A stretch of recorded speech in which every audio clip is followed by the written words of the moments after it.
I read a beautiful statement in, again, the same book that we have been covering, the book of al-Qayyim Rahimahullah, The Disease and the Cure.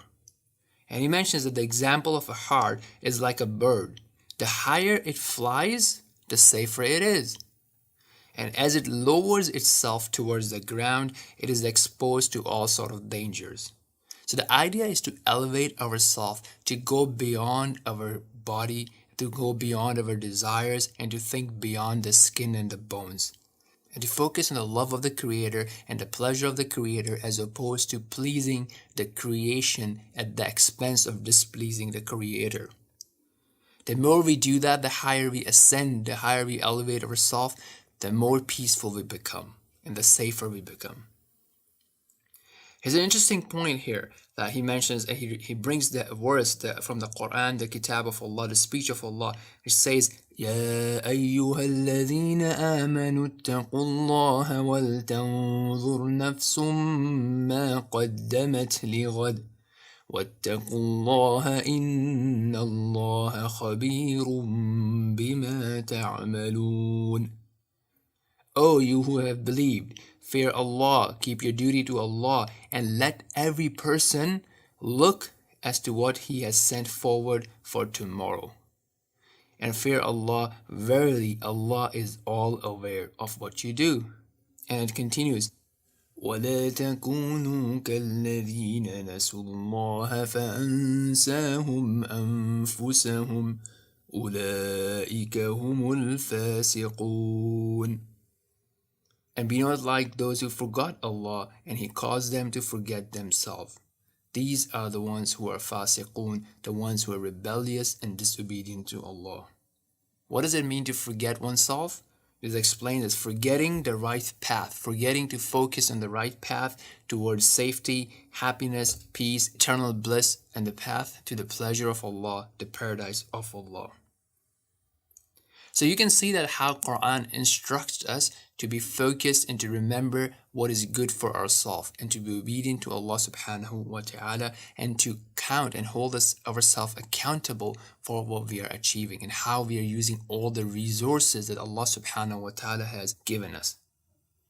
Now, we talked about the danger of disobeying Allah and how disobeying Allah causes us a lot of harm in our emotional growth, in our spiritual growth, as well as our intellectual and materialistic growth. And why should it not be? Allah is the creator, the designer, the owner, the Lord, the sustainer, the one who arranges all affairs of the universe, the most merciful, the most just, the completely and perfectly wise.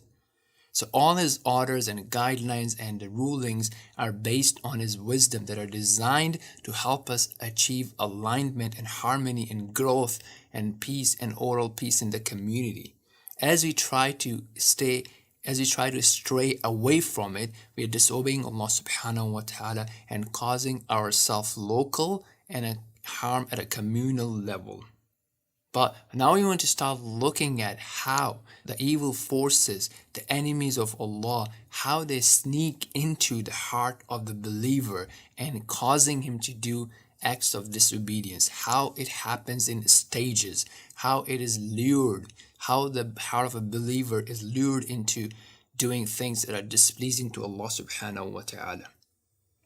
So again, in the same book, al-Qayyim Rahimahullah, he mentions the example, the analogy of the heart of a believer being safe and secure in the worship of Allah, in the obedience of Allah, guarded by all the knowledge, guarded by all the body parts, which are the soldiers, which are protecting the heart from harm. And on the opposite side is the army of those who are against the Creator, those who are trying to cause mischief, those who are trying to incite the believer into committing disobedience. And the shaitan, the lead, and his allies now see that the heart of a believer is firm and secure and safe, so they send out their specific and special investigators and their closest and the strongest soldiers to go and investigate which of the soldier is the dearest and the closest to this heart of the believer. They return back identifying that one key soldier to be the self, the nafs. So these evil forces then decides and plans to seduce the self, and they're instructed to find the venues that are beloved to the that are most desiring to the self. What are the most beloved things to the self? And they're instructed to go and to show and to adorn these things that are beloved to the self, and then to make promises of delivering those pleasures and to deliver those desires and to show it to the self in various form while he is awake and while he is sleeping. So this increases the desire of the self towards those things.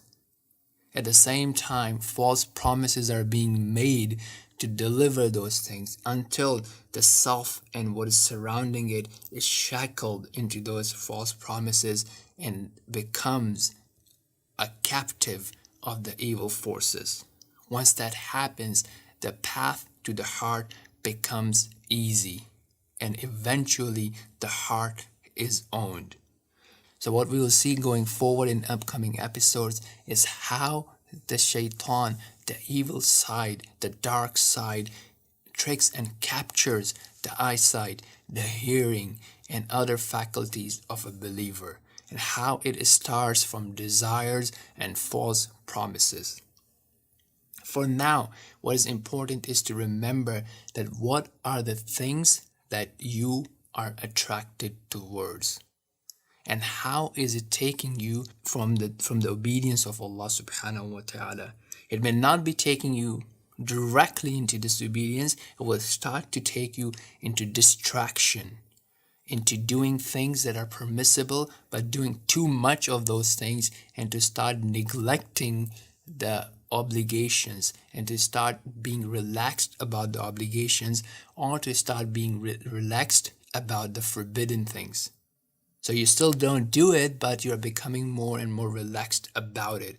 And you have an excuse and interpretation that you allow yourself, that you are allowed to do it because of your special circumstances. And this is how it starts. And this is what we will see going forward for the faculty of sight, the faculty of hearing, and so on and so forth.